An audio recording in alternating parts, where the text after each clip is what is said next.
Hey, what's up, guys? Dulus here, long time no see, YouTube. Uh, I've already talked about this on my Patreon, but I got some new gear. I got some DJI mic, just to, give you some quality audio, my boys. A new webcam as well. And yeah, just to level. Oh, Call of Duty is now playable.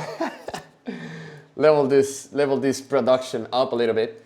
I want to talk to you guys about how to make some Afro techy indie dancey kind of grooves. This is a track of mine called Toko Toko. I'm sorry. It's a very, very simple project. Most of what you see here is just part of my template, my old template. But I could delete a bunch of this stuff, and the track is basically reduced to I don't know, 40 channels. So yeah, let's dive straight into it.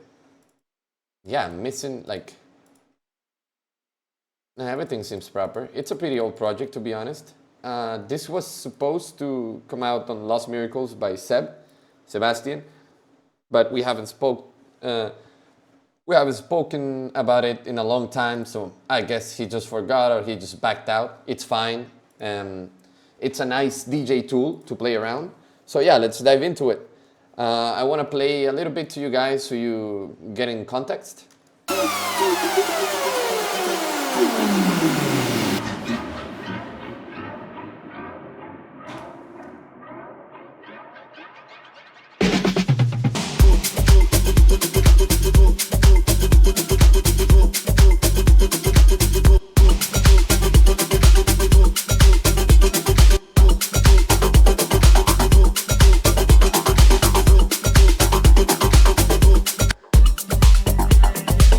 So you get the idea. Let's dive right into it.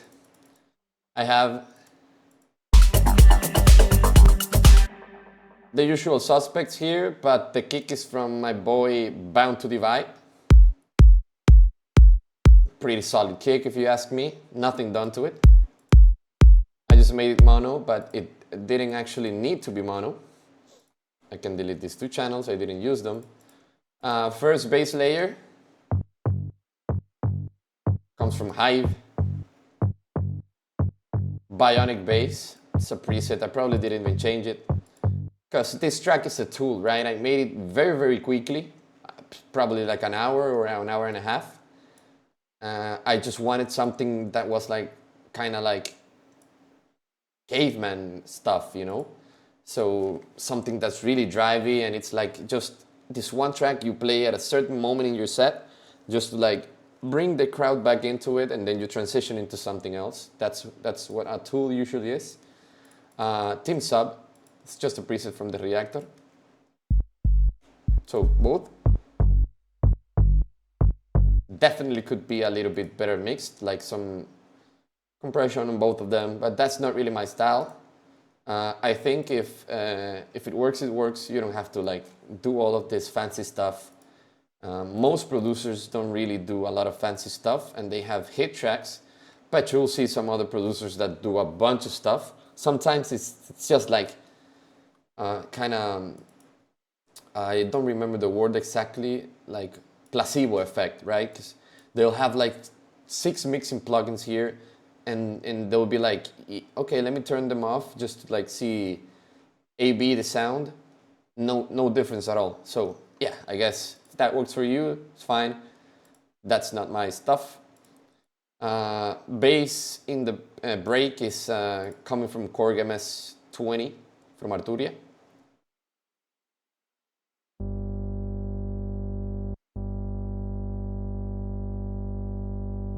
I guess I was just very lazy because it's just that. And it gets filtered out with an EQ. Do better, Dulus. Moving on to the drums, just a bunch of percussion layers. Let's move on to a point where it's at its maximum. There is this Virtual Riot washout.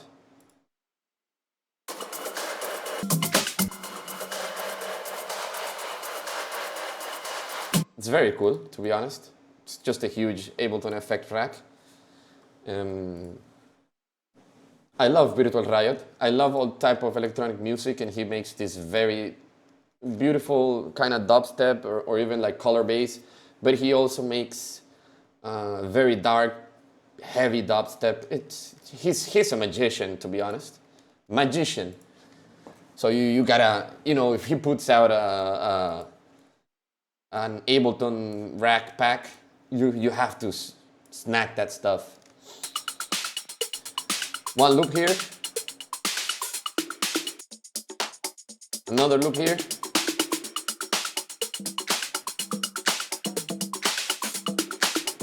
Another loop there. Another loop there. Another loop there.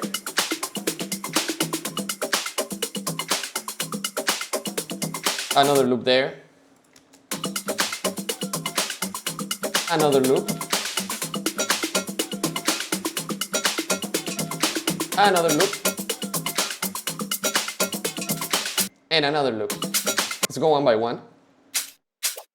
This is like the final loop I added just to like drive it a little bit more. It's just a hat. Then this kind of shaker thing, I guess it had more information here, let's see. I didn't want all that, I just wanted that nice shaker. And this kind of bells, like, very like tribal.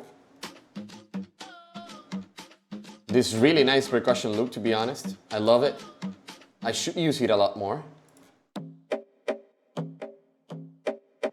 I don't even have to say what this is inspired, what this loop musically, percussively is inspired from.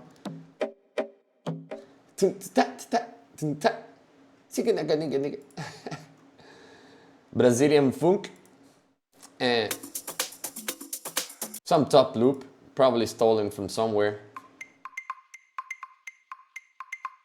A very, very cool kind of hooky percussion. I added some Ableton's, this is hybrid reverb, or yeah, it's hybrid reverb.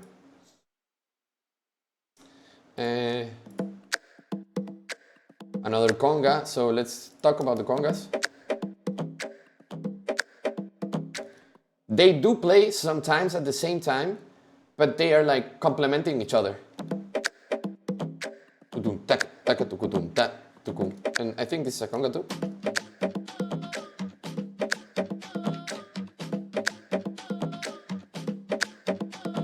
So I wasn't really like, I was just going through the percussion and being like, okay, I need something else. Maybe I need another conga. I'd go through a million loops until I found something that I felt, okay, maybe this fits. I'll test it out. If it doesn't fit, maybe I try to make it fit. If it doesn't fit, then I scratch it and move on to something else. When you're writing these type of tracks, you just have to keep pushing. Actually, when you're writing any type of track, you just have to keep working. Like, don't overthink it. I think overthinking is the worst enemy of a music producer or any person in general in the artistic industry. Then just a very nice top loop, and this one is very, very cool because it also has like this very hooky percussion.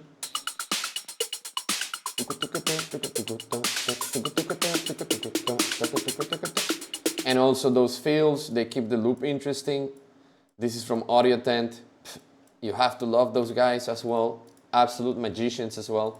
So the entire groove.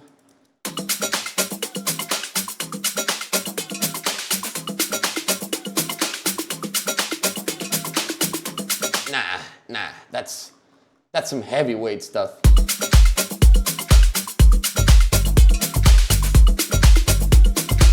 When the bass and the groove are already doing its thing, then whatever else you add on top of it, it's just going to be extra and it's going to be a plus. If your groove isn't grooving, excuse my redundancy, then you're gonna have trouble making like the synths and the other stuff fit, because the bones of what electronic music is all about, which is the groove, are not there. So this is already solid. I could release, I could play this just as it is.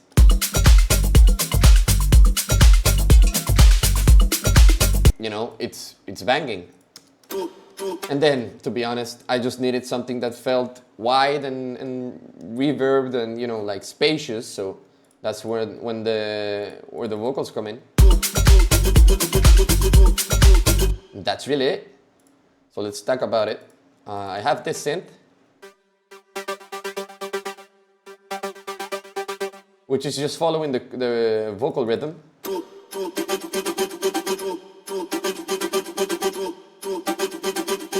Nothing crazy here. This is the Tal Uno.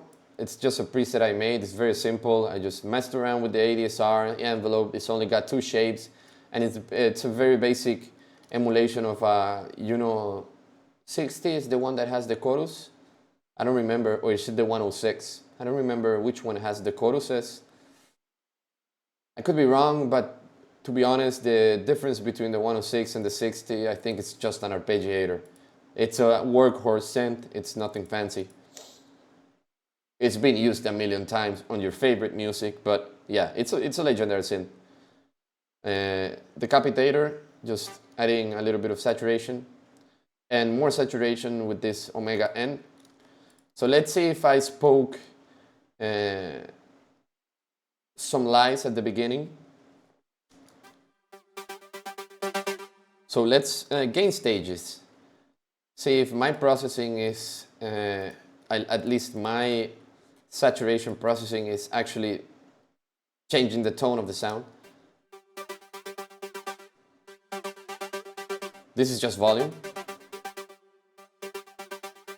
So without the saturation,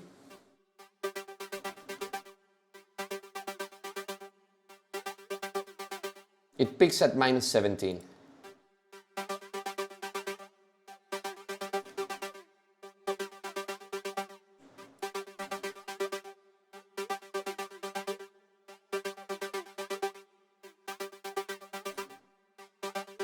It is changing the tone a little bit, but it's nothing like very noticeable. So again, all I did here, I could get away without doing it.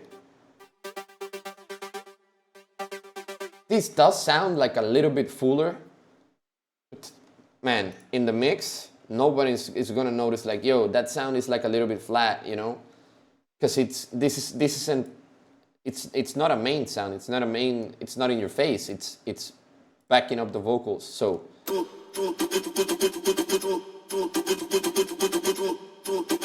actually, it's way too low now because I gain staged it. So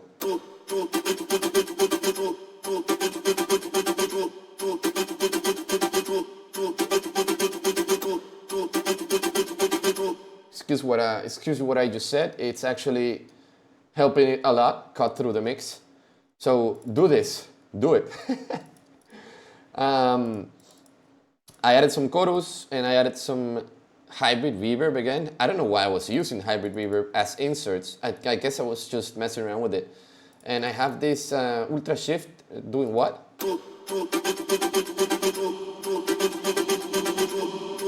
I guess at some point I did something with it and I just turned it off.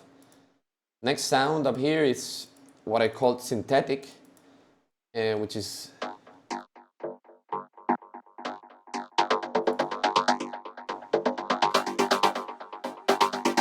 so it's like another cool, let's see, serum layer. It's a preset I made myself. I was trying to go for this kind of vocally sound. So where is it? It has OTT. But the vocally kind of thing comes from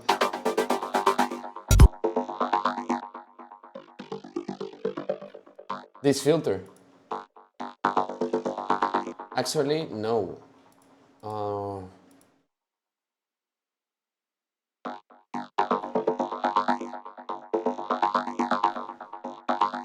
Native curse. I guess, let's see.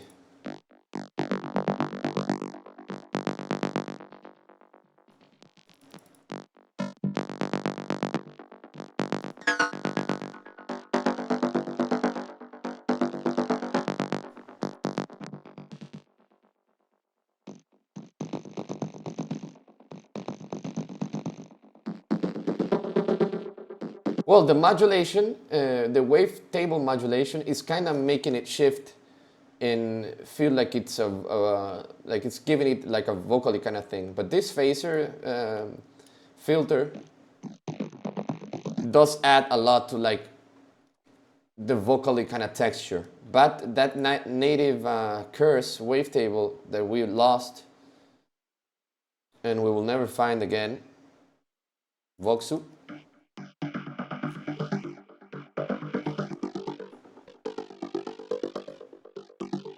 Yeah, I was just messing around. I don't have a formula here. I wasn't like thinking, I wanted a vocal sound. I did want a vocal sound, but I wasn't like sound designing towards a vocal sound. You know what I mean? I was like, okay, let me get some sort of vocal texture, but sound design.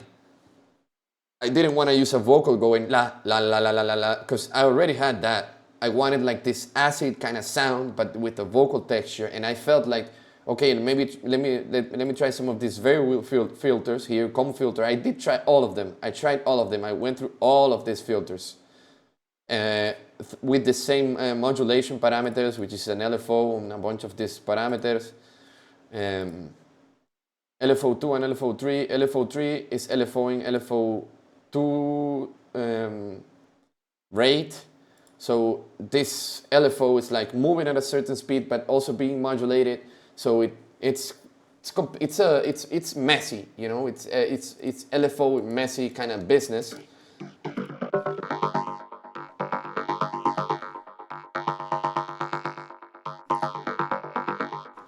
But yeah, in the end, we ended up with a very nice vocally kind of synth, and then I did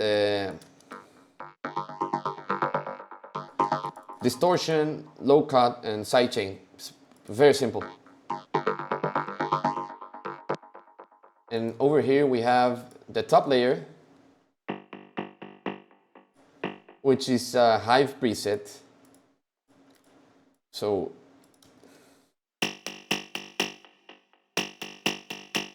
in this pattern here, so in this section they play a different pattern. I wanted this to play some pattern and the top one to play another pattern. So it sounds like this.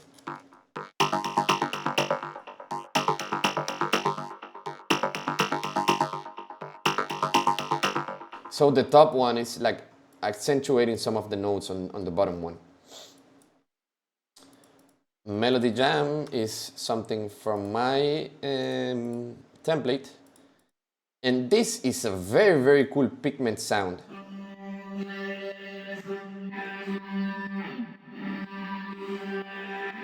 Red Ukuba. I don't really know where I got this from. It's one of those packs you find and it's packed with weird stuff. And I found this and I just, you know, everything is kind of like root note here. So you can see there's no really melodic content. There's no, I love melodic switching and, you know, harmony and melodies following harmonies. I'm a sucker for that kind of stuff. But this track wasn't asking for it. It just needed like the cool sounds. And I found them, you know. So you would probably go through this preset, play like this and be like, yo, this is not it. But then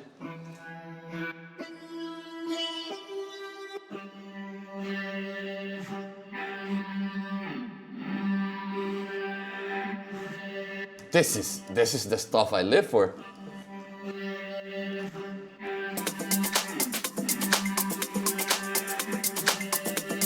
In context,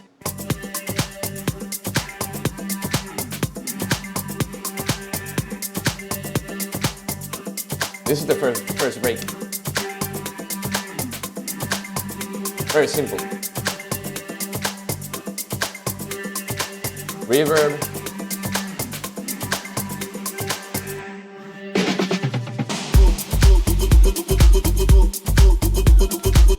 Goes into the vocals that we're now gonna speak about. Let me talk about this riser. I made this riser in Inspire, but it was it's another preset I made. It's a simple saw like kind of riser.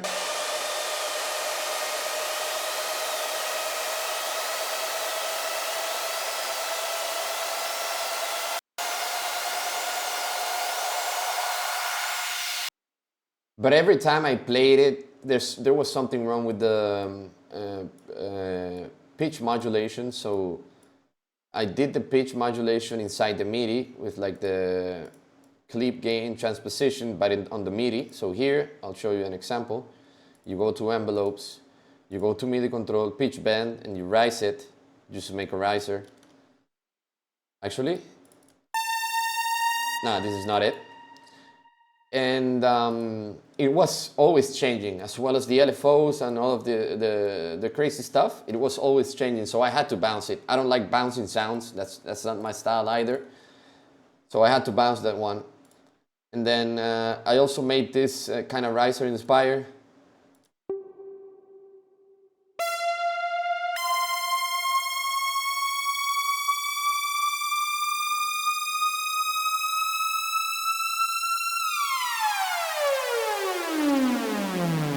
So the only thing being modulated is the pitch bend, which is controlling 2 octaves up and down on the synth itself. So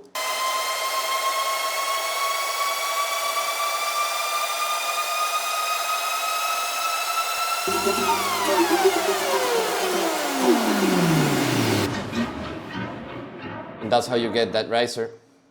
It's just two super big riser sounds, and since the track isn't actually doing anything else, you can get away with 2 huge sounds as the risers. Like, it's all a matter of perspective. If your track is packed here with synths and stuff, then you won't be able to use these 2 risers because they're gonna feel overwhelming. But since it's so simple, then you can have other simple sounds do big things. If that makes any sense, I hope you guys understood that, because it's a beautiful thing to make a simple track with simple sounds that can do like very big stuff because no one else is messing with them in the mix. The vocals I found on Splice or Loopcloud. I don't really know who does this, which company does this pitch adjusted naming. I'm thinking it's Splice. And it's the same thing as like most of these sample loops were from that pack. So I found also the vocals there, and I just went full Splice pack track, you know. Vocals are very simple. They just have a bunch of Haas effect, not a bunch.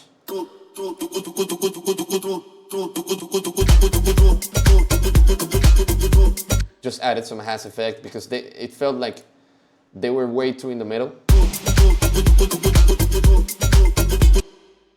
And then the reverb, show automation. The reverb is automated in some sections, but it has reverb default. It's at 16% every time the vocal is playing. But then I do this kind of sweeps. Filter automation, that's just basic. Sidechain, I'm pretty sure, yeah. Echo Boy didn't make it, and Decapitator didn't make it. And the fun is here in this echo. Let's show all the automation clips.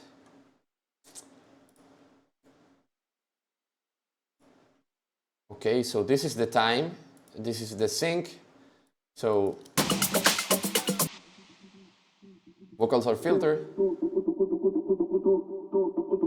They have delay, but at this point, sorry, where the track starts rising, I switch the sync off, because if you switch the sync off on the echo and you start messing around with the timing, you start getting these rising effects as you would on like an analog echo machine. So you can actually hear the moment it switches. Let me turn off the filter. That moment you instantly get the pitching, because 400 milliseconds is not the same as 1/8 at 123 BPM. So if I calculated how many milliseconds is the equivalent of 1/8 at 123, then this wouldn't happen. But that's just mathematical stuff. Don't worry about that.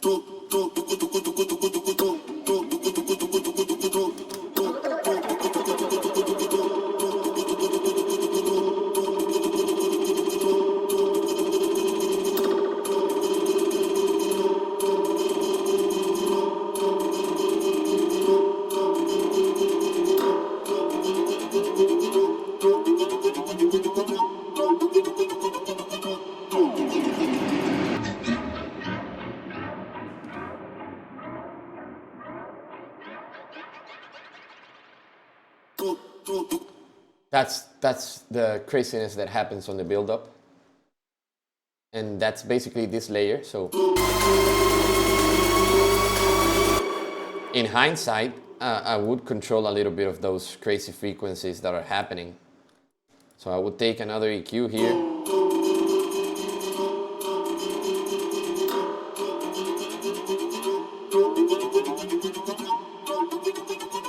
And when they start getting too crazy, I would automate this or use like Pro Q with the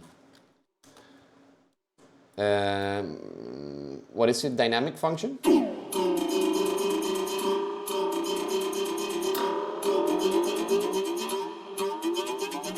So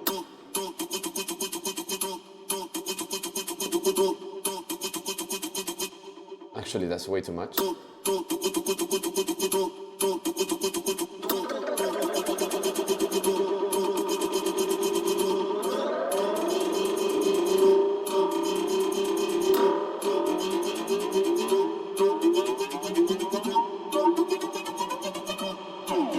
So yeah, turn it off when this starts happening and turn it back on, back off. So turn it on when this starts happening, turn it back off when it's done.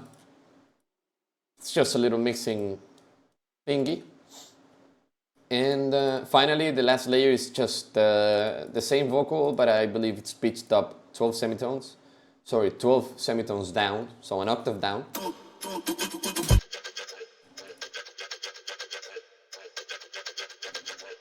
Very distorted, and it doesn't have the hash effect. It's very low cutted as well. I didn't want this mud, I just wanted like this nasty texture.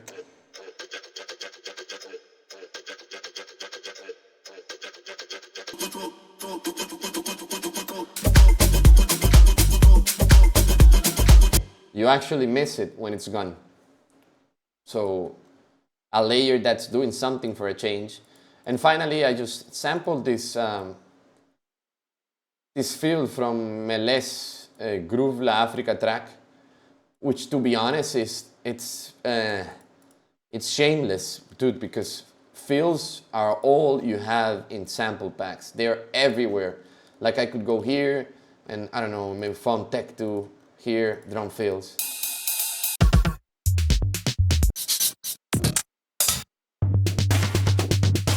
I could have used that. Use that. You know, I mean, and if I browse through this, I'll find like a million fills that I could use. I could have made my own on addictive drums or whatever. But since this was a tool track, I just wanted the easy way out.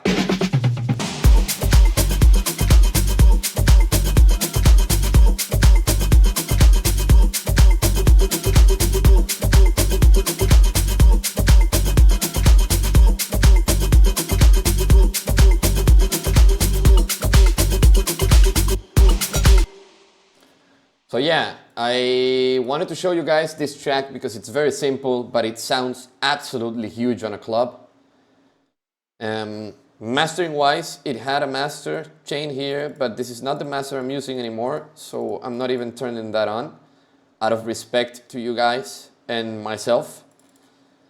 But yeah, simple, very simple project. If you guys want to write like a very clubby track, I think this is a nice method. Find a nice hook, make some very nice cool groove behind it, super simple bass line. That's all there is to it.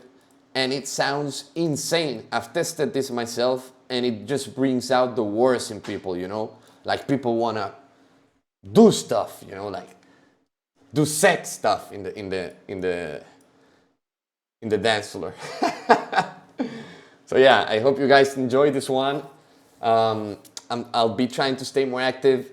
And on YouTube, I'll be sharing this project file with you guys in case you want to steal some sounds. But I truly believe no one wants to download this project file. You could remake it in 15 minutes after watching this tutorial.